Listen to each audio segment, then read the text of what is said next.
Sejam todos muito bem-vindos a mais uma aula do Depósito da Fé. Agora eu vou falar sobre os capítulos de 6 a 10 do Gênesis, que é a parte do dilúvio. Então você que está no grupo do WhatsApp já deve estar se estranhando, porque eu falei que seria do 6 ao 11, né? Mas desde que eu gravei a última aula, eu percebi que eu preciso dividir melhor os capítulos, né? Por mais que a gente acabe levando um pouco mais de tempo aqui em algumas aulas, mas é preciso fazer isso porque senão a aula fica muito extensa e muitas coisas se perdem, tá? Muitas coisas se perdem. Porque apesar de eu ter gostado da nossa primeira aula, sobre os primeiros capítulos do Gênesis, eu tive que passar por algumas coisas com um pouco mais de pressa para não ficar uma aula gigantesca, né? Então, eu vou dividir melhor aqui, mesmo que a aula fique grande, mas que fique grande por conta do conteúdo específico, certo? E não por ter muita coisa junta numa aula só. Então, agora vai ser só sobre o dilúvio, certo? Depois eu vou fazer uma aula só sobre a Torre de Babel. E depois eu vou dividir melhor também os patriarcas. Não será apenas Abraão e todo o resto, certo? Como era a proposta inicial. Vai ser agora Abraão, Isaac, Jacó, José, certo? Mais ou menos assim. Então, fique ligado lá no grupo de WhatsApp, que é onde eu vou, né, explicando todas essas divisões e tal, né? Então, se você está vendo a aula e não está no grupo de WhatsApp, clique aí no link, certo? Na descrição do vídeo, tem aí o link para você entrar no grupo, para a gente se aproximar e para vocês ficarem ligados a todas essas mudanças, essas coisas que vão acontecendo ao longo dos nossos estudos, tá bom? Vamos lá. Eu fiz uma chamada para essa aula, tentando polemizar um pouco a coisa, porque, inclusive, esse é um dos argumentos dos ateus para descredibilizar a Bíblia, que a Bíblia é uma cópia barata de mitos pagãos, certo? É isso que eles dizem, mas eles não entendem, né? O que está no cerne disso, tá? Em primeiro lugar, antes de falar da epopeia de Gilgamesh, certo? Do mito babilônico, essa questão do dilúvio, ela é tratada em inúmeras outras mitologias. Não é só na mitologia babilônica e na mitologia judaico-cristã, nas Sagradas Escrituras. Tá? Outras civilizações também têm histórias parecidas. Também tem histórias de que a Terra foi inundada, certo? E que sobreviveram apenas um casal ou poucas pessoas que repovoaram a Terra. Isso serve de argumento histórico, certo? Se várias culturas que não tiveram tanta ligação uma com a outra falam desse mito, têm essa insistência, é porque algo há, certo? É lógico, se todas as civilizações têm uma divindade para o trovão, é porque o fenômeno trovão existe e eles divinizaram como uma persona, certo? Personificaram como uma divindade, certo? Não estou dizendo que a divindade X do trovão existe, mas que o fenômeno que foi divinizado existe, certo? Isso quer dizer que se inúmeras culturas falam de um dilúvio, é porque muito provavelmente algo desse tipo aconteceu historicamente, tá? Já é um argumento para crermos na historicidade do dilúvio. Não tintim por tintim como está lá, porque se várias civilizações falaram que sobreviveu apenas um casal que repovoou a Terra, né? A miscigenação que nós conhecemos, as diversas culturas, diversos tipos de pessoas que existem, é justamente pelo fato de que várias pessoas sobreviveram, certo? A gente está aqui falando da lógica, não estou ainda falando da religiosidade nem da Sagrada Escritura, estamos falando de lógica, certo? Usando raciocínio lógico para entender, né? Onde é que vai chegar essa coisa de várias culturas falarem de um dilúvio.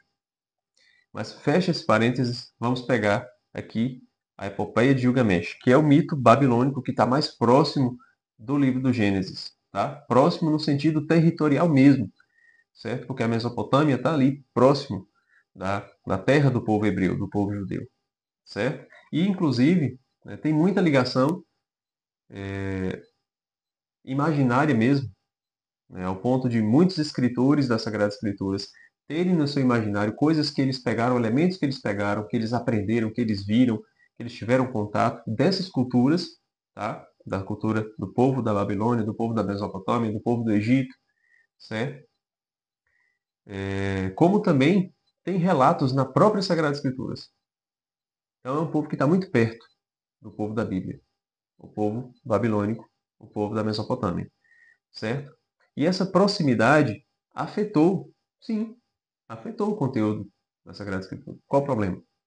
Né? Qual o problema de o escritor do livro do Gênesis ter ali no seu imaginário a história que ele ouviu e quando ele foi escrever o livro das Origens, inspirado pelo Espírito Santo, ele colocou um relato mitológico que nos dá o significado de algo superior, de uma experiência humana, tal como a gente viu na aula anterior, certo? Uma experiência humana que não é explicada por qualquer coisa, mas sim pelo mito.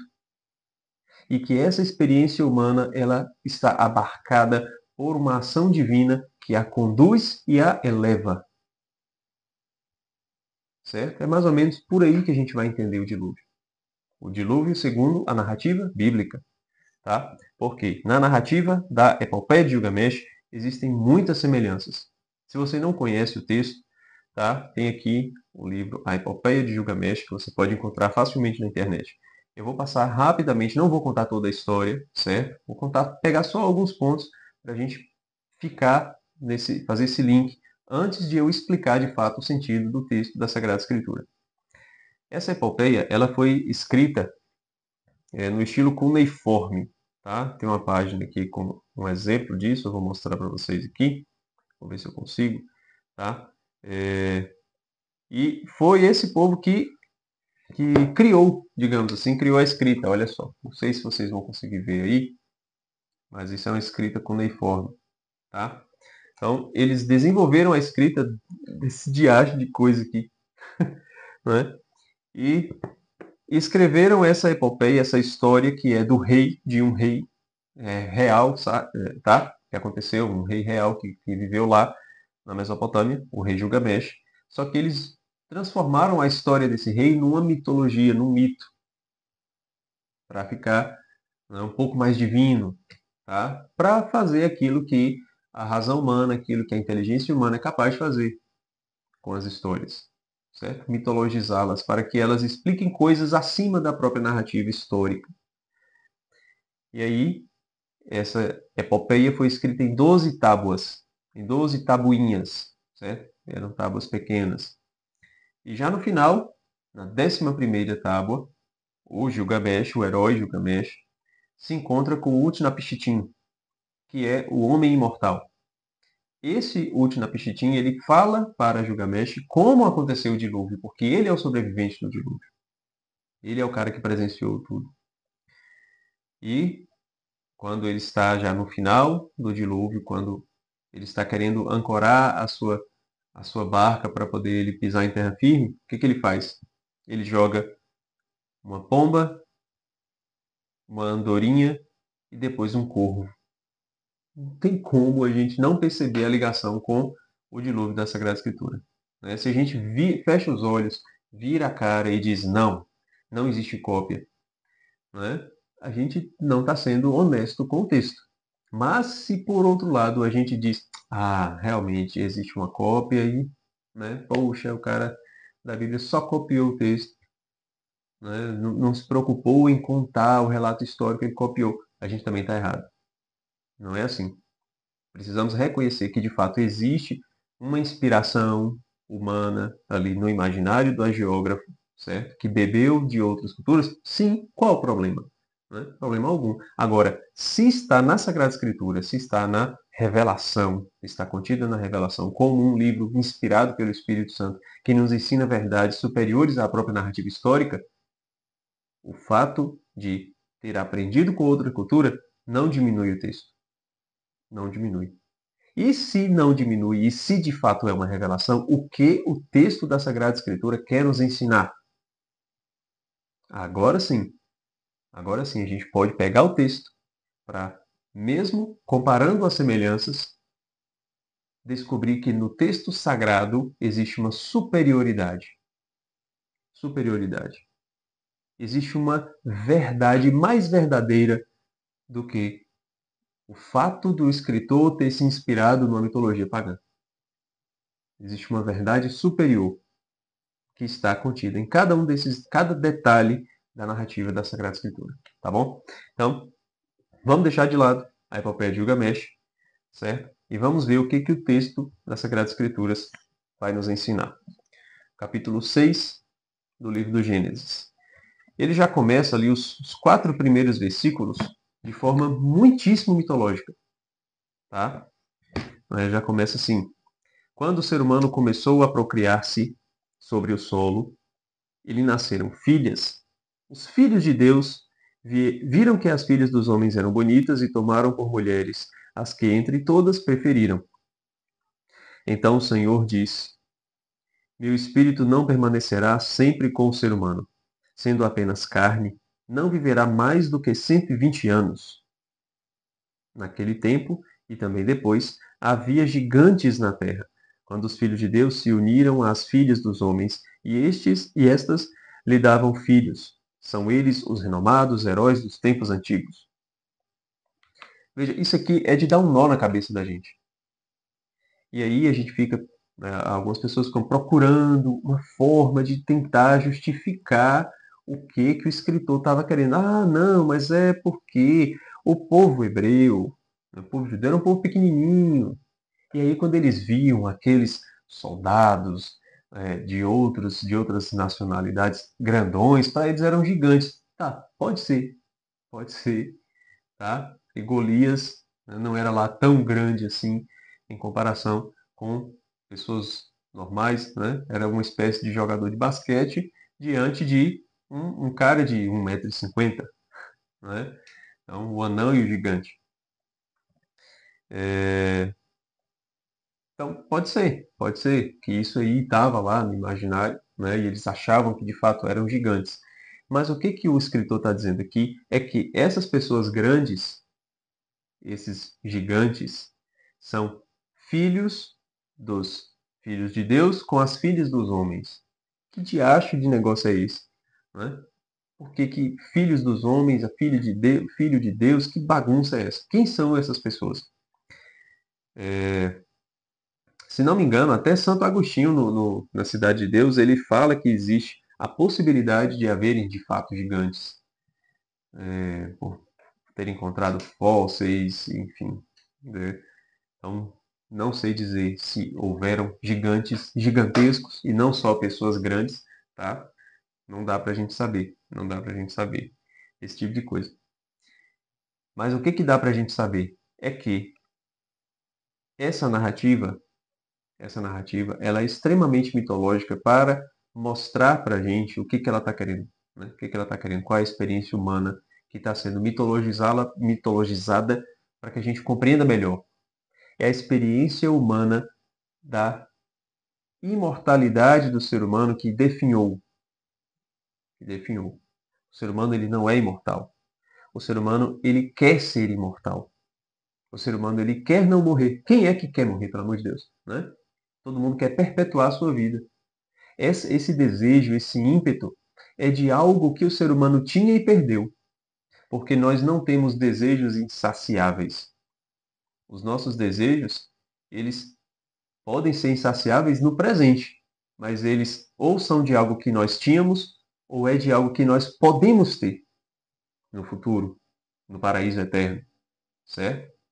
O ser humano ele não tem um defeito, ele não pode ter um defeito, um, um, um problema na sua natureza que é um desejo insaciável, porque todos os animais têm desejos saciáveis. Se um animal tem fome, é porque existe comida. Se o animal entra no cio, é porque, se uma fêmea entra no cio, é porque existe um macho capaz de cobri-la, certo? Não existe um desejo insaciável no animal. E todos os desejos dos animais são saciáveis nesta vida. Os nossos não. Nós temos desejos insaciáveis. Mas esses desejos, eles não são insaciáveis por um defeito da criação divina. Porque Deus criou o ser humano com um problema, com um defeito. Não. Eles são insaciáveis porque ou nós tínhamos esta coisa que nós desejamos e perdemos, ou nós poderemos ter no futuro. em alguma outra realidade, certo? Essa é a experiência humana que o mito do dilúvio está querendo mostrar para a gente. Nós queremos não morrer. Nós queremos viver para sempre. Nós queremos perpetuar a nossa vida. Nós queremos prolongar a nossa vida. E o que aconteceu? Quando Adão e Eva estavam no paraíso terrestre, eles não morreriam. Certo? É isso que diz também o relato da Sagrada Escritura. E aí quando Deus diz, né, se comeres do fruto, morrerás. Acontecem 3 tipos de morte no ser humano. E mais uma vez, não deixem de cumprir a liturgia aí do YouTube, certo? Curta esse vídeo, deixe um comentário, compartilhe, certo? Com seus amigos, para que essas palavras que eu digo não diminuam o alcance do vídeo, tá bom? Então, quais são as 3 mortes do ser humano, né, que aconteceram depois do pecado? A primeira, a morte física, certo? O ser humano não morreria, sua vida seria contínua, tá? Por uma graça de Deus, não pela natureza, porque a natureza do ser humano, nosso corpo, nosso organismo, ele é mortal, certo? As células, elas vão se desenvolvendo, o ser humano ele vai se desenvolvendo até certo ponto, depois ele começa a decrescer. As células continuam se multiplicando, né, se reconstituindo, só que de uma forma que o ser humano vai envelhecendo. É da natureza das coisas. Não aconteceria isso por uma graça especial que o ser humano tinha. Não era a natureza, certo? A segunda morte, a morte eterna, que é a possibilidade de condenação eterna, tá? Que não havia antes. E a terceira, a morte da amizade com Deus, que havia uma comunhão, uma relação entre o homem e Deus, que foi rompida com o pecado. Essas são as 3 mortes.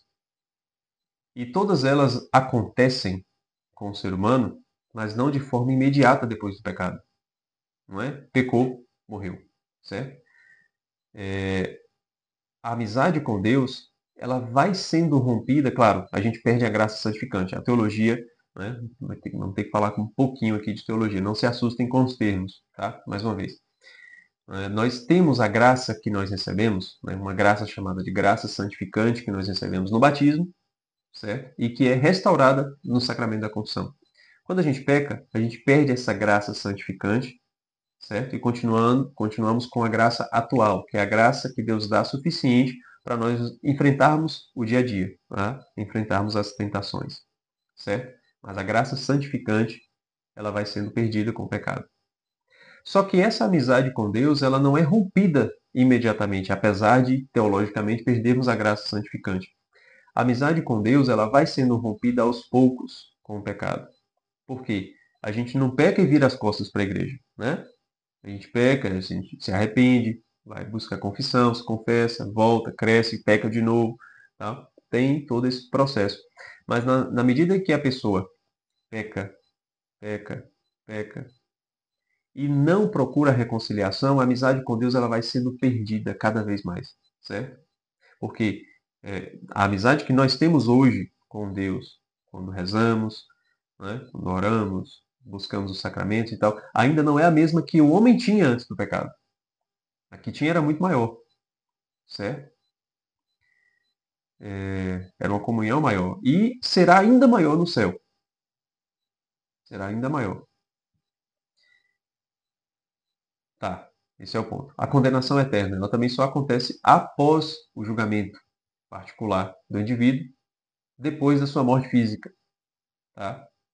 Não tem essa condenação eterna imediata após o pecado antes da morte física. Não rola, não tem como. Né? Acontece igual na peça lá de Dom Juan, em que, né, vem a estátua ali do adversário dele, abre o chão e busca ele de corpo e alma e desce. Não acontece isso. Né? É algo gradual. E a morte física também, da mesma forma. Ela não aconteceu com o homem imediatamente. Né? Adão e Eva não morreram depois de terem pecado. A morte ela vai acontecendo de forma gradual. Então a natureza humana que tinha uma imortalidade por graça, ela vai perdendo essa imortalidade aos poucos. Né? Deus diz: meu espírito não permanecerá no homem. Ele não viverá mais de 120 anos. E isso, Matusalém viveu 900 e lá vai cacetada. Né? Depois disso, depois do dilúvio, Noé ainda vive né, uma cacetada. Noé viveu 600 anos, já tinha vivido 600 anos quando aconteceu o dilúvio. Né? Sem Cã e Jafé, os filhos de Noé também vivem muito tempo. Só depois, né, com Abraão, que também viveu quase 200 anos, já vai diminuindo. Né? Vai diminuindo. E aí depois chega na nossa geração. Tá? Que as pessoas, né, vivem aproximadamente, os mais velhos, os que atingem ali, né, o recorde das pessoas mais velhas, né, ficam beirando esse 120. Né? Se não me engano, tem alguém mais recente, né, de não muito tempo para cá, que chegou aos 120. Né? Porque eu não ando muito ligado a essa questão dos recordes aí, mas, né, a gente pode pesquisar rapidinho para encontrar isso. Mas o que eu estou querendo dizer? Que a vida humana, ela era extensa e ela foi se esvaindo, ela foi diminuindo, certo? Com o pecado. E Deus colocou um limite, aproximadamente 120 anos. É o que o ser humano alcança. Uns vivem um pouquinho mais, outros vivem bem menos, mas ninguém vai passar exorbitantemente disso, tá? Então esse é um dos elementos. E por que toda essa firula, né? Vamos dizer assim, né? Com perdão da palavra, né? Da palavra pobre. Mas é porque, de fato, a gente não consegue compreender as coisas. A gente precisa, né, mitologizar, a gente precisa imaginar muita coisa. E o escritor do Gênesis imaginava muitas coisas, né? Estava embebido ali de diversas culturas. E o que ele fez, né? Além de descrever a experiência humana? Ele está colocando as outras culturas pagãs dentro do rol da cosmovisão judaica. Ele está englobando, só que ele não está aceitando, ele está englobando para dizer que Deus Criador, Elohim, Yahvé, é superior a tudo isso. Porque no final, no versículo 4, ele diz que esses gigantes, quem são? São eles os renomados heróis dos tempos antigos. Os renomados heróis. Quais são os renomados heróis dos tempos antigos, né? Se não tinha ninguém antes? São os renomados heróis que, na época do escritor, se falava nas outras culturas. Ele está falando aqui que os renomados heróis dos tempos antigos, que eram chamados de semideuses, né? Poderiam ser esses semideuses.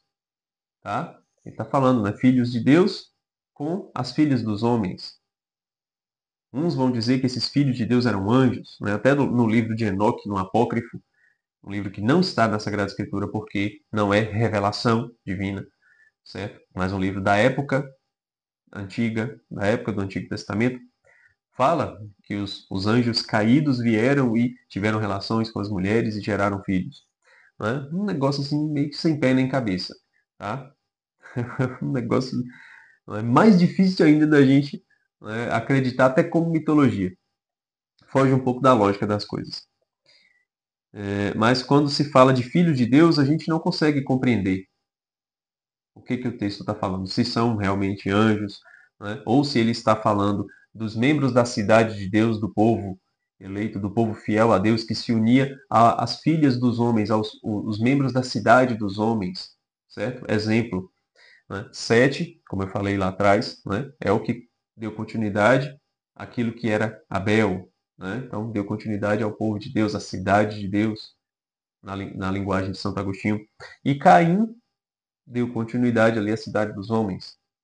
Então, as filhas dos descendentes de Caim tendo relação com as filhas dos descendentes de Sete. A gente pode entender dessa forma também, tá? A gente pode entender dessa forma, certo? É um texto que não existe um significado literal ali que a gente vai conseguir decifrar, tá? É um texto difícil, tá? É uma passagem difícil da gente entender, né? Vamos ficar com essa imaginação mitológica, onde ele está abarcando as outras culturas e colocando elas em seu devido lugar. Tá? Beleza, você acredita em seu Hércules, não em seu Aquiles? Tá, mas esses caras aí podem ser gigantes, podem ser até gigantes, mas não se comparam com a grandeza dos nossos patriarcas. Adão, Noé, Abraão, Isaac, Jacó, não se comparam. Podem ter força descomunal, certo? Pode ter uma fraqueza só no calcanhar e o resto do corpo todo impenetrável, mas não se compara. A grandeza desses justos é maior e eu posso provar. É o agiógrafo, tá? Falando. E aí segue a narrativa. O Senhor viu que a maldade dos seres humanos na terra era grande. Outra experiência. Essa maldade que o ser humano tem, essa inclinação para o mal, certo?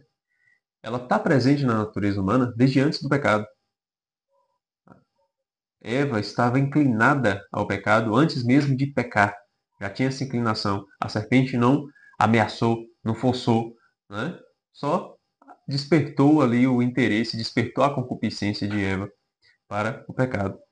E essa fealdade que existe assim no ser humano, Deus vê, certo? E Deus não gosta disso. Deus não gosta. E aí o dilúvio é uma espécie de purificação dessa fealdade do ser humano, dessa inclinação para o mal que Deus não gosta. E aí diz o texto, né, que Deus se arrependeu de criar o ser humano. É claro que Deus não se arrepende, a natureza de Deus, né, vai se arrepender. Não, mas está mostrando que no ser humano existe algo que não é do agrado de Deus, certo? Existe algo que vai nos conduzindo para o pecado e vai nos afastando dele. É algo que Deus está chamando a atenção aqui no relato da Sagrada Escritura, porque nós precisamos prestar atenção nesse elemento, certo? Nós precisamos colocar esse elemento em xeque e purificá-lo, certo? Nós precisamos nos purificar desse tipo de defeito, desse problema, tá? Esse problema. O desejo de outros tipos de coisas que nós temos, né? O desejo de felicidade, ele pode ser um problema? Pode, mas ele ainda não é tão problemático quanto a inclinação para o pecado, porque é a inclinação para o pecado que vai macular tudo, certo? Se eu desejo ser feliz, mas se eu desejo ser feliz no céu, e aí eu busco a graça, busco, né, crescer espiritualmente, etc., eu estou fazendo certo. Mas se a minha busca pela felicidade é maculada pela minha inclinação para o pecado, o que, que vai acontecer? Eu vou procurar a felicidade onde ela não existe. Então o problema está na inclinação para o pecado. Está nesse defeito, certo? Então Deus não se arrependeu de criar o ser humano, mas existe algo no ser humano que não é do agrado de Deus, que é essa inclinação para o pecado, que é o que motivou Deus, segundo a narrativa mitológica, a mandar o dilúvio sobre a terra. E aí ele vê nos homens um justo, Noé, certo? E a palavra Noé, Noar, significa repouso, repouso. É um pouco semelhante aqui ao repouso sabático de Deus, né, no sétimo dia. Tá? Vamos lá. Noé é um homem justo. É um homem bom, certo? E Deus o chama para construir uma arca para salvar ele, sua família e um par de cada um dos animais que existem sobre a terra e nos céus. Os das águas vão sobreviver, né? Vão ficar lá embaixo d'água. E aí Noé prontamente ouve Deus e obedece. Ele constrói uma arca de cipreste. Deus manda construir uma arca de cipreste. E aqui é o primeiro momento em que aparece um tipo específico de árvore, que a gente conhece, né? Porque a árvore do conhecimento do bem e do mal, a árvore da vida, são árvores específicas que estão aqui no texto simplesmente como árvore. Como árvore. A gente às vezes vê nas artes a representação da maçã, né, como fruto do conhecimento do bem e do mal, mas não é que seja uma maçã, tá? Não quer dizer que era de fato uma macieira que estava ali, tá? A maçã ela tem seus significados, inclusive um dos significados que não é o único, tá? É o se parecer com o coração. Se parece com o coração. Mas vamos lá. Por que um cipreste? Se vocês pesquisarem aí na internet fotos de cipreste, né? O cipreste é uma árvore que cresce pontiaguda. Ela tem um tronco forte, algumas têm um tronco até robusto, as mais antigas, mas todas elas têm a copa muito pontiaguda, certo? Ela está sempre apontando para o alto. É uma árvore que cresce bastante e que aponta sempre para o alto. Ela não tem aquela copa cheia, aquela copa arredondada, certo? Ou descida, não. pontiaguda, fina, apontando sempre para o alto. Então, ele quer o cipreste, Deus quer uma arca de cipreste, porque essa arca, ela precisa apontar para o alto. A sua essência é apontar para o alto, certo? A sua solidez, aquilo que é a casca dessa arca, é apontar para o alto, apontar para Deus, para que o homem se esqueça de si e se lembre de Deus. Essa é a purificação do dilúvio, porque chuva, água, é purificação, né? A água a gente usa o quê? A água para quê? Para lavar as coisas, para purificar. Né? Então o dilúvio é uma primeira purificação da humanidade, onde o ser humano precisa entrar na arca de cipreste, certo? A arca vai protegê-lo das águas do dilúvio. E ele não vai deixar de estar no meio das águas, né? Porque a arca, ela não tirou a gente do chão, não ficou flutuando, né? Ela ficou na água, ficou boiando na água. Então a gente precisa passar por essas águas, mas com os pés enxutos, tá? Aqui já fazendo uma referência a algo que a gente vai ver no livro do Êxodo, certo? E a gente passa por essas águas no batismo. No batismo, a gente passa por essas águas na purificação, onde o homem velho é morto e o homem novo nasce em Cristo, certo? Então, por isso se preste, que aponta para o alto. O dilúvio aconteceu durante 40 dias. Choveu durante 40 dias e 40 noites sobre a terra. Esse número 40, ele vai aparecer inúmeras outras vezes na Sagrada Escritura, tá? Mas não prestem atenção só no 40.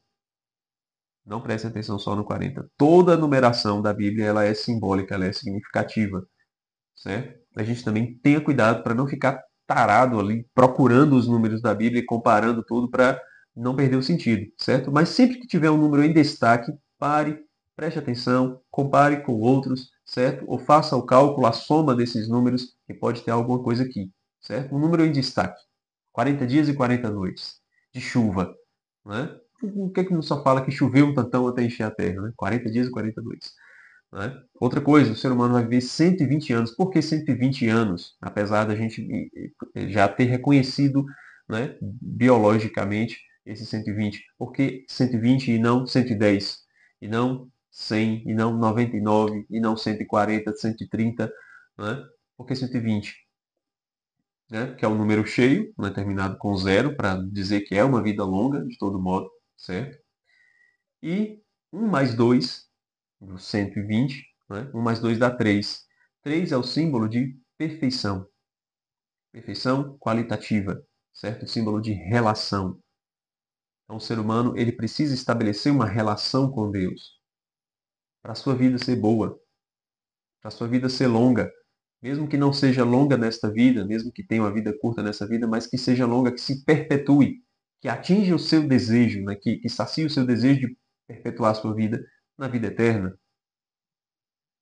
E é o tempo suficiente, porque é três, é perfeição qualitativa, de qualidade, certo? É o tempo suficiente. O ser humano vive tempo suficiente para ser aquilo que Deus deseja que ele seja. É isso que Deus está falando. O ser humano vive tempo suficiente. A gente diz assim, fulano, né, se foi muito jovem. Tá, para os padrões humanos ele foi muito jovem, mas ele viveu tempo suficiente para ser o que Deus queria que ele fosse. Certo? Se ele correspondeu ou não, aí é ele e Deus. São outros 500, tá? Mas tem tempo suficiente. Então nós temos o tempo suficiente para sermos aquilo que Deus deseja de nós. Cabe a cada um corresponder a esse chamado. Dizer sim, olhar sempre para o alto, entrar na arca, certo? Procurar prestar atenção e purificar essa maldade que nós temos, essa má inclinação que nós temos. A vida inteira nossa vai ser isso, certo? Lutar contra essa má inclinação. Esse espinho na carne que a gente tem, como disse São Paulo, que Deus não vai tirar de uma hora para outra. Basta-te a minha graça, Deus falou para São Paulo, né? Quando São Paulo, né, chorou as pitangas porque tinha esse espinho na carne. E Deus falou, basta-te a minha graça. Então, é luta, vamos se esforçar. Não vou tirar o espinho da carne, eu quero ver você lutando. Eu te dou a minha graça para que você lute. Então, essa é a nossa vida. Tá? Temos tempo suficiente para isso. Seja vivendo 30, 40, 100 anos, seja vivendo 10, 15, 20. né? Vamos lá.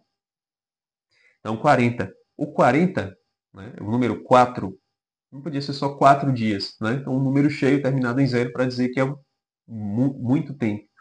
E 4 é o número de possibilidades. Todas as coisas que são 4, né, estão ali no campo das possibilidades, né? Os 4 cantos da Terra, né? As 4 direções do espaço, os 4 elementos da natureza, as 4 estações do ano, tá?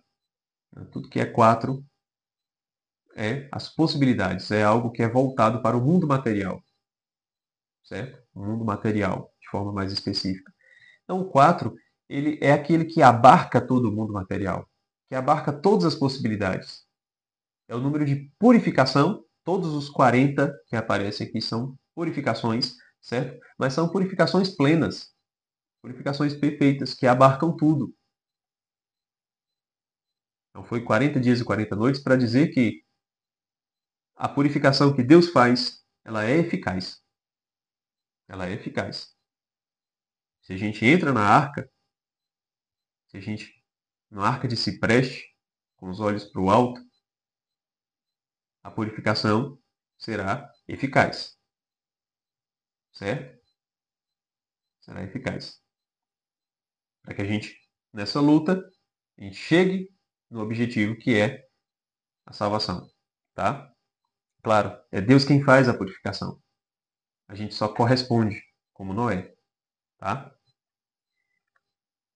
E aí segue o texto. Noé entra na arca e os animais entram. Né? Alguns animais entram naturalmente, outros Noé leva. Tá? E aí Noé vai com a sua família. Noé, sua esposa e os seus 3 filhos, Sem, Cã e Jafé, com suas respectivas esposas. Então formando 4 casais, certo? Ali dentro da arca. Quando a chuva passa, o que acontece? Noé, ele joga um corvo, semelhante à epopeia de Gilgamesh, né? Só que Gilgamesh faz o contrário. Ele joga uma pomba primeiro, uma andorinha, se não me engano, e depois um corvo. Noé faz o contrário. Por que que o agiógrafo, ao fazer a cópia, ele mudou ali um detalhe? Foi para poder, né, na hora de registrar o livro, não ter, né, plágio, né, e não receber um processo do pessoal lá da Mesopotâmia, né, por estar copiando? Não, não foi por causa disso. Né? Ele não mudou a ordem só por causa disso. Não foi por isso. Foi para dizer que o que ele está narrando é superior, é maior. E por que é maior? Vamos lá. Ele joga um corvo, o corvo fica rodando, né, e volta. E depois ele joga uma pomba, por fim. Né? A pomba vai e volta, até que a pomba vai e volta com um ramo de oliveira no bico. O corvo, a gente não tem muita familiaridade com o corvo, né? A gente até imagina que o corvo é um animal sombrio, né? De cemitério, obscuro e tal. Mas o corvo ele é um animal muitíssimo inteligente.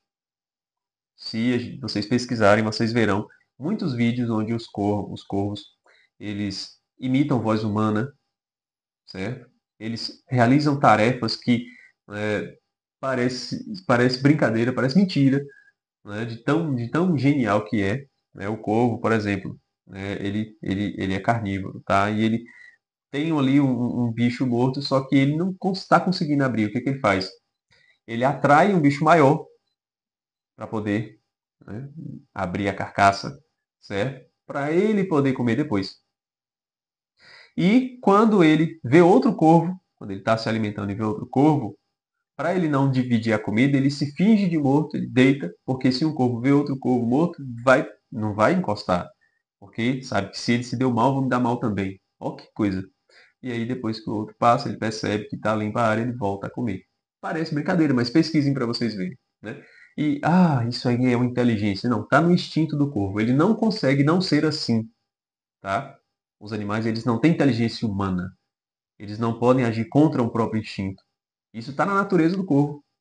O corvo não consegue não ser desse jeito. O ser humano, sim. O ser humano tem uma inteligência, certo? A gente pode dizer de verdade que o ser humano, sim, tem inteligência, porque o ser humano ele é capaz de agir contra o seu próprio instinto. O ser humano tem vontade, certo? Os animais não têm. Apesar dessa tamanha genialidade do corvo, tá? É algo do seu instinto. E por isso os corvos são símbolos de servos dos deuses nos mitos pagãos. Odin, no mito nórdico, tinha dois corvos, né, que ficavam no seu trono, né, do seu lado. Eles rondavam a terra para ver o que estava acontecendo e vinha e contava para Odin. Tem outras culturas também que têm corvos como servo dos deuses, mas não consigo me lembrar agora. Mas enfim, o corvo ele é símbolo do servo dos deuses. É símbolo também daquele nosso esforço, certo? Daquilo que a gente faz com a nossa vontade, daquilo que a gente faz com a nossa própria força, com essa inteligência do corvo. E o que é o pombo? O pombo é um bicho besta.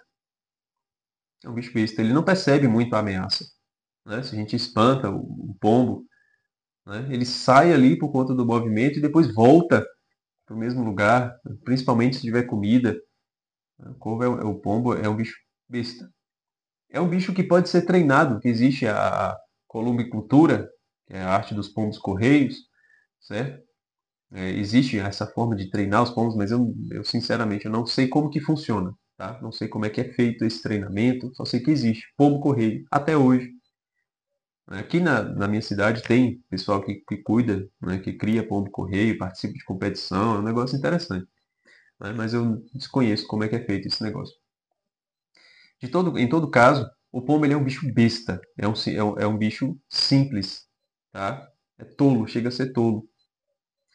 E por que que é o pombo que vai e volta com um ramo de oliveira no bico? Porque é a simplicidade, é a docilidade à graça de Deus que vai nos render essa salvação, que vai nos render a unção, a graça, que é a oliveira, é de onde tira o azeite, é de onde tira o óleo, que é usado para ungir os sacerdotes, os reis, certo? Que é usado para ungir a gente quando recebemos os sacramentos, né? O batismo, o crisma, né? A ordem, a unção dos enfermos. Então, o óleo é a unção, é o calor, é a força, é a graça, é símbolo da graça. E como é que a gente vai receber essa oliveira? É com a docilidade. É com aquele que é dócil, é aquele que se deixa conduzir por Deus, e não aquele que vai fazer com sua própria força, certo? Não, porque eu vou agora rezar o rosário todo dia e tal, eu vou conseguir, certo? Esse ímpeto aí é uma vaidade tremenda, não é uma docilidade de quem, Senhor, eu quero com a sua graça, me ajuda. Não é diferente. A ação pode ser a mesma, mas o movimento é diferente. Não é com o corvo, não é como o corvo que a gente deve agir diante de Deus, não é? Os olhos para o alto, né? Não é com a nossa força. Isso é uma heresia, pelagianismo. É com a docilidade. É como quem se deixa conduzir por Deus. Tá? Por isso a pomba foi por último. Por isso. Que é assim que a gente recebe essa unção. E aí depois que passa o dilúvio, que a terra já está seca, né? Noé, que era agricultor, ele vai cultivar uvas. Isso é interessante. Cadê? Não, antes disso. Antes disso. Noé, ele oferta um sacrifício. Os animais que Deus mandou, né? Reservar alguns animais para o sacrifício, para o holocausto. Noé realmente separa e aí faz esse sacrifício. Deus recebe esse sacrifício como um bom odor, né? Deus sente o bom odor desse sacrifício e dá uma bênção nova para o ser humano. Capítulo 9. Né? Deus diz, no finalzinho do capítulo 8, que nunca mais vai amaldiçoar a terra por causa do ser humano. Nunca mais. Olha só. Nunca mais tornarei a amaldiçoar a terra por causa do ser humano, por ele ter más intenções no coração desde a infância. Nunca mais tornarei a atingir todo o ser vivo como acabo de fazer. Então, Deus não falou assim, pronto, o ser humano não tem mais esse problema. Não, continua tendo. Tá? Continua tendo esse problema. Então, mas eu não vou mais amaldiçoar a terra por causa disso. Todo o tempo que a terra durar, plantio e colheita, frio e calor, verão e inverno, dia e noite, jamais hão de cessar. Jamais hão de cessar. Todo o cosmos permanece ordenado e nada há que o ser humano faça que vai desordenar esse negócio. Não vai. Não vai, Deus está falando. Pode parecer que tem uma bagunçazinha aqui acontecendo, outra ali, é a ação do ser humano, não sei o quê. A natureza se reconstitui. Com o tempo a natureza se reconstitui. Não vai deixar. Deus não vai mais culpar o cosmos, mover o cosmos por conta da maldade do ser humano. O ser humano agora é que precisa prestar atenção. Né? Esse mito está aqui, certo? Seja verdade histórica ou não, não nos interessa, certo? Não nos interessa. O que nos interessa é que a gente precisa prestar atenção nesse movimento. A gente precisa prestar atenção naquilo que nós temos dentro, certo? E aí agora sim, capítulo 9, vem a bênção. Deus abençoou Noé e seus filhos, dizendo-lhes: Sede fecundos, multiplicai-vos e enchei a terra. A mesma bênção que ele deu para o homem na criação. Né? Aqui é uma nova criação. Poreis medo e espanto em todos os animais da terra e em todas as aves do céu, em tudo que rasteja pelo chão e em todos os peixes do mar. Né? Já é um pouco diferente, porque antes estava falando para dominar. Agora está dizendo, poreis medo. Você, o ser humano, deve pôr medo a essas coisas. É um domínio agora um pouco mais tirânico, certo? Não era mais como aquele que dava nome e tinha um poder natural sobre. Né? Agora a gente precisa, quando a gente quer um cavalo, a gente precisa domar, precisa adestrar. Né? Não precisa ser bruto, não estou falando, pelo amor de Deus, não estou falando que a gente precisa maltratar os animais, não estou falando disso, gente, pelo amor de Deus. Estou falando que existe uma dificuldade agora de comunhão do ser humano com a própria natureza. Apesar do cosmos permanecer ordenado, né, existe uma dificuldade do homem dominar. O homem nasceu para dominar, Adão. Mas existe, né, o pecado que faz a gente agora ter dificuldade de exercer essa missão. Mas Deus está falando. Você pode pôr medo às coisas, então você pode dominar. Vai ser difícil. Né? Não vai ser fácil como era em Adão. Mas a criação é sua. Em tudo que rasteja pelo chão e todos os peixes do mar. Estão entregues à vossa mão. Tudo quanto se move e vive vos servirá de alimento. Antes eram só os frutos, né? Agora Deus está entregando tudo como alimento, animais e plantas. Assim como já vos dei a erva verde, né? Em Adão, entrego-vos tudo. Somente não comeis a carne com sua vida, que é o sangue. E aqui Deus está proibindo o ser humano de entrar em contato com o sangue, porque para o povo antigo, no sangue estava a alma, estava a vida do animal e do ser humano. Por isso que Deus está abominando que o ser humano se alimente do sangue, que nem derrame sangue humano. Ele está dizendo aqui. Né? Sim, cobrarei o vosso sangue, que é vossa vida. De qualquer animal o cobrarei, e da mão do ser humano cobrarei a vida do ser humano.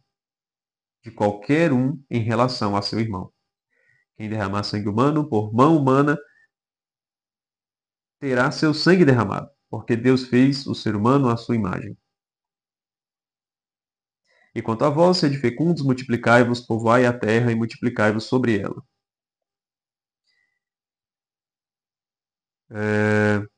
Certo. Então essa bênção aqui, ela é diferente da bênção de Adão, apesar de ter algo parecido, né, como a bênção de uma nova criação, multiplicar e encher a terra, mas existe um benefício a mais que agora o ser humano pode se alimentar dos animais, certo? Mas não com a sua alma, com o seu sangue. Por quê? Não é a questão, o problema em si não é o sangue, né? Hoje a gente já entende, né? E a gente vai entender também lá na frente, né, melhor essa questão, tá? O ser humano, então a gente não pode, né, comer ali, sei lá, poxa, esqueci o nome das comidas, enfim, né, essas coisas que é feita, né, com sangue, então a gente não pode, não é bem assim, tá? A gente pode comer, né? A compreensão aqui é a alma do ser, a alma do animal, a alma mortal do animal, certo? E a alma imortal do ser humano, que estão no sangue, certo? Estão, entre aspas, no sangue. A gente ainda vai voltar nisso, tá? Mas aí agora sim, Noé, que era agricultor, né?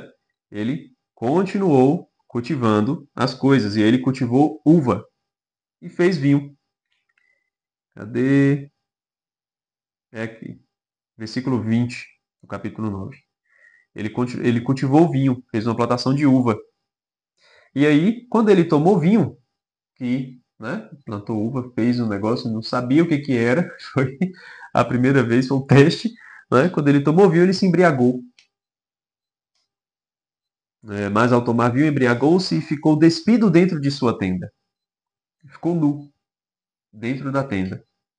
Cã, pai de Canaã, né? Cã, filho de Noé, pai de Canaã, viu a nudez do pai e foi contá-lo aos seus dois irmãos, que tinham ficado fora. Sem Jafé, porém, pegaram o manto, puseram-no aos ombros e andaram, e andando de costas, cobriram a nudez de seu pai. Como estavam voltados para trás, não viram a nudez do pai. Vejam só que coisa. Despertando da embriaguez, Noé soube o que fizera o filho mais novo, Cã, e disse: Maldito seja Canaã, que seja o escravo dos escravos de seus irmãos. E disse também: Bendito seja o Senhor, Deus de Sem, ao qual Canaã servirá como escravo. Que Deus amplie Jafé, que ele habite nas tendas de Sem, ao qual Canaã servirá como escravo. Veja que coisa. Né? O cara fica embriagado, fica nu, e a culpa é do filho.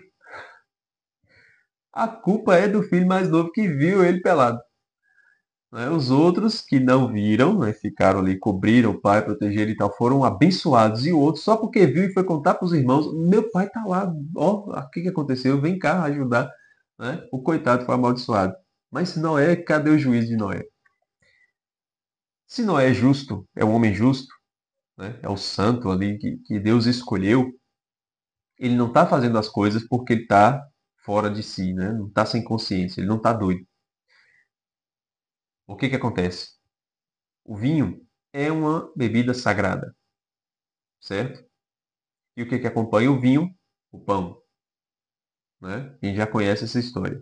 Né? Todo domingo a gente vê pão e vinho sendo consagrados no altar, né? Quem vai para a missa. Então o pão e o vinho eles andam juntos. Onde é que está o pão aqui nessa história? Lá atrás, quando Deus puniu Adão. Comerás o pão com o suor do teu rosto. E aí tinha o pão, estava faltando o vinho. O vinho chegou agora. Noé fez o vinho. Adão e Noé são os dois protótipos do ser humano criado por Deus. São os dois protótipos, certo? Os nossos dois é, é, é, primeiros. Né? Abraão é nosso pai na fé, mas os nossos primeiros, certo? Enquanto seres humanos justos, né? O pecador e o justo, digamos assim, é Adão e Noé, certo? Adão é a figura daquele que, caindo, precisa agora se esforçar para se alimentar. Não só alimentar o seu corpo, mas também alimentar a sua alma. Noé é aquele que, sendo uma espécie de novo Adão e ao mesmo tempo de um anti-Adão, é justo. E sendo justo, o que ele faz? Ele produz o vinho e se embriaga. A embriaguez é símbolo da manifestação daquilo que está oculto em nós. Toda pessoa que bebe, fica bêbado, o que acontece? Bota para fora as coisas que não tem coragem de falar quando não está bêbado. Né? Ou faz coisas que não tem coragem de fazer. Tinha vontade, mas não tem coragem. Certo? Então bota para fora. Bota para fora as coisas. A embriaguez é isso. Ela faz isso. E a embriaguez do vinho ela é símbolo daquele externalizar aquilo que está oculto. Quando Noé fica nu na tenda, é o contrário de Adão. Adão vivia nu e se vestiu. Pecou, ficou com vergonha e se cobriu. Noé, embriagado com o vinho, ele estava vestido e fica nu. A nudez de Noé é a inocência original restaurada. É a mostra de que ele era um homem justo. É a mostra de que, apesar do pecado, apesar da grande queda, apesar da nossa natureza dividida, nós sermos um Caim e um Abel, né? Nós estarmos nessa disputa entre cidade de Deus e cidade dos homens. Após a purificação de Deus, mesmo ainda com a nossa má inclinação para o pecado, é possível sermos homens justos diante de Deus. Com a sua graça, é lógico. Né? Mas é possível. Em outras palavras, a santidade é possível. Não somos nós que fazemos. Não somos nós que fazemos. É Deus. Mas ela é possível. Deus está mostrando para a gente. O homem caiu, mas ele pode voltar. A nudez original, a inocência original foi restaurada em Noé. Não era justo. Não era justo. Um homem justo, um homem santo diante de Deus. Por isso, o vinho, certo? Que é esse aspecto de pôr para fora o que está oculto. E Canaã, que viu a sua nudez, né? Canaã, esse ato de ver e sair correndo para ajudar, não é aquele que contemplou, certo? Não é aquele que, com respeito e devoção ao pai, o cobriu sem olhar, que foi a posição dos outros dois. Mas Canaã, Cã, né, que é o pai de Canaã, ele é a centelha de maldade na cidade de Deus. Porque os membros da cidade dos homens, eles vão saindo de dentro dos membros da cidade de Deus. É assim que vai acontecendo. Né? Caim é filho de Adão. Cã é filho de Noé. Noé é ali da descendência de Sete, né? Ali na cidade de Deus, mas tem uma semente ruim. Tem Cã, que sai, que se afasta. E o que acontece com Cã, os seus descendentes? Constroem cidades, prosperam, certo? E aí os outros descendentes de Sem e de Jafé é o povo de Deus que sofre, né? E inclusive toma Canaã de volta, né? Lá na frente. Né? Eles vão tomar a terra de Canaã, é a terra do próprio Canaã, né? O filho de Cã, certo? De volta. Então, mas a gente vai ver isso acontecendo sempre, certo? De dentro do povo de Deus, do povo eleito, da descendência santa, da cidade de Deus, sempre sai uma semente ruim, uma centelha ruim, aquele que vai para a cidade dos homens, aquele que vai para o caminho dos réprobos, certo? Sempre vai haver, sempre veremos isso. E o interessante aqui não é como o espelho de Adão, né, ou o novo Adão ou o anti-Adão, ele também tem 3 filhos. Adão teve Caim, Abel e Sete. Noé tem Cã, Sem e Jafé. E alguns nomes são parecidos, né? Cã e Caim, né? Sem e Sete, né? E Sem é o correspondente ao Sete, é aquele que é abençoado que continua. E Abel, né, era o favorito de Deus, que partiu, foi embora. Né? Jafé é o que fica oculto, né? A gente não tem muito contato com o povo de Jafé. Tem mais contato com o povo, os descendentes de Sem e os descendentes de Cã. Tá? Os de Jafé a gente tem contato, sim, ao decorrer da Sagrada Escritura, mas é menos. Tá? É menos. Né? Tanto que Eber, de onde vem o nome hebreu, o povo hebreu, é filho, é descendente de Sem. Tá? E só informação aqui, curiosidade interessante para ampliar o nosso estudo, que é o significado dos nomes, né? Como Noé, repouso, Sem, Shem, significa nome. Curioso, né? Nome. O significado da palavra Sem, ou Shem, que é a pronúncia mais próxima ali do hebraico, é nome. E nome está ligado a uma personalidade, uma individualidade. Né? Um ser, um nome, ou aquele que recebe o nome, aquele nome que é dado, tá? Né? Tem isso. Can, né? O ram, é quente, quente. E Jafé, não, e Efet é aberto, tá? São os significados dos nomes. E outra curiosidade aqui, que no capítulo 10 tem a descendência deles, né? Quero mostrar para vocês nesse livrinho aqui, ó, que chegou para mim recentemente, Atlas Ilustrado da Bíblia. Comprei justamente para nosso depósito da fé, tá? Para ajudar aí. Depois eu tiro uma foto aqui e mando lá para vocês, mas eu vou tentar mostrar aqui, certo? Não faço ideia de como é que tá aí na câmera, tá? Mas os pontinhos em laranja são os descendentes de Cã. Os pontinhos azuis são os descendentes de Jafé e os pontinhos vermelhos são os descendentes de Sem. Né? É isso mesmo. É para onde foi cada um, certo? Aqui está mais ou menos o território das 12 tribos, né? Israel, a Palestina, Jerusalém, todo o palco de onde acontece a vida de Jesus Cristo é por aqui, certo? Aí aqui temos a Ásia, a Mesopotâmia, a Babilônia para cá, certo? O Egito é para cá, tá? Então a gente já percebe que ó, o pessoal de Cã se tornou os antepassados dos egípcios, certo? Se tornaram os antepassados dos egípcios e dos babilônicos, que tem gente para cá também do lado da Babilônia, tá? O povo de Jafé já foi mais para cima, né? São os antepassados dos gregos, certo? Mais ou menos isso, certo? Segundo a lógica da Sagrada Escritura. Não estou dizendo que é literalmente assim, né? Então que Ramsés, né, Tutankhamon, né, é descendente de Noé, filho de Noé ali de alguma forma. É a forma da gente compreender como que a coisa foi acontecendo no contexto da Sagrada Escritura, certo? Mas, só lembrando, os primeiros capítulos, eles são mais mitológicos que históricos. Não interessa para a gente se foi literalmente assim, certo? Ou se foi de outra forma. O que nos interessa é o sentido do texto. O que o texto está falando? Os que prosperaram, os que construíram civilizações grandiosas como os egípcios e os babilônicos, são os descendentes de Cã que foram amaldiçoados por Noé, certo? É a centelha da cidade dos homens. Então, o povo egípcio, o povo mesopotâmico, na Sagrada Escritura, é símbolo do mal, certo? É símbolo do mal.